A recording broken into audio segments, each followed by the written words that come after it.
All right, let's dive into one of the most famous, most haunting poems ever written. Edgar Allan Poe's The Raven.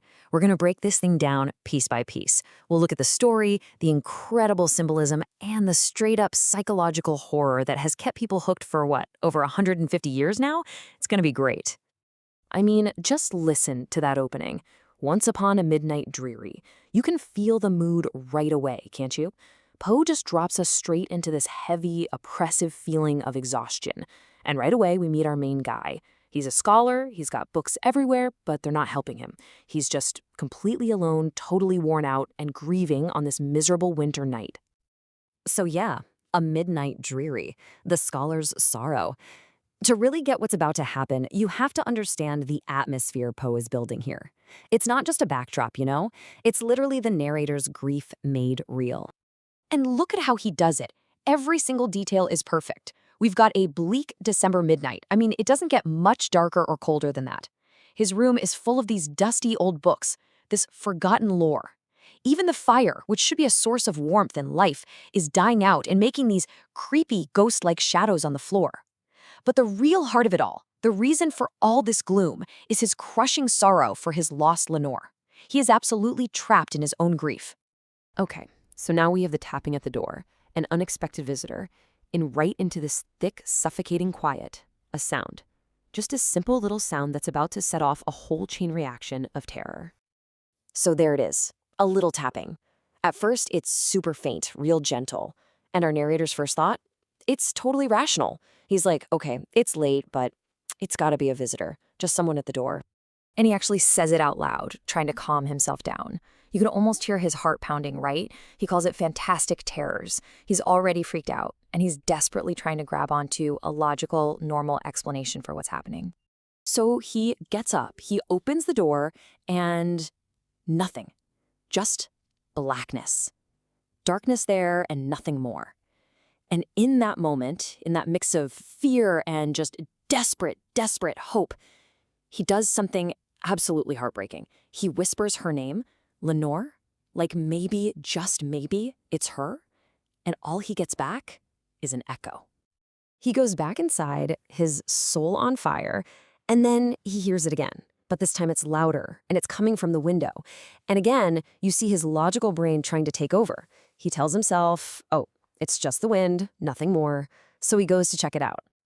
And this is where things get really weird. Quoth the raven, nevermore. It's not the wind, not even close. What comes in is the main event, the ominous figure of the whole poem. And this bird brings one single soul-crushing word with it.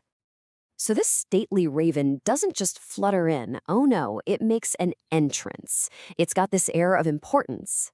And it doesn't land on the floor or a chair. It flies all the way up to the highest spot in the room and parks itself right on a statue, a bust of Pallas, sitting right over the door. Now, this is so important. Pallas is Pallas Athena, the Greek goddess of wisdom. So what Poe is doing here is just brilliant. He has this symbol of darkness, of irrationality, literally sitting on top of the symbol for wisdom and reason. It's like he's telling us, hey, grief is about to completely take over this guy's mind. Believe it or not, at first, our narrator is kind of amused by this whole thing. This grin-looking bird just shows up in his room. So he kind of jokes with it, asks its name, and then the shock. The bird answers him. It croaks out this one single word, nevermore. And this is the turning point. A soul with sorrow laden. The narrator's attitude goes from curious to something way darker. He gets completely obsessed. He feels this compulsion to ask the bird more questions, even though deep down he's starting to figure out what the horrifying answer is going to be every single time. It's a descent into self-torture, is what it is. He's both the one asking the questions and the one being hurt by them. First, he kind of wonders aloud if the raven will leave him, just like all his hopes did. The raven's answer? Nevermore. Then he gets more desperate. He begs for nepenthe, this mythical potion that's supposed to make you forget your pain. Nevermore. He asks if there's any hope, any balm in Gilead, which is a biblical reference to healing. And again, nevermore. You see what he's doing? He's knowingly, deliberately making it worse for himself, leading up to the one question he shouldn't ask. And here it is, the absolute climax, the scholar's final hope. He asks the one question that means everything to him. Will he ever see Lenore again in paradise, in the distant Aden? He pours every last ounce of hope he has left into this one question. And the Raven's crushing verdict, well, it's exactly what you think. Nevermore. It's like a judge's gavel coming down, just final. So yeah, from that shadow, his soul will be lifted. Nevermore. With that one word, every bit of hope is just gone, snuffed out. Now we're heading into the poem's final, grim conclusion. The verdict is in, and there's no coming back from it. And our scholar just snaps. He completely breaks. He starts shrieking at the bird, which he now sees as a demon.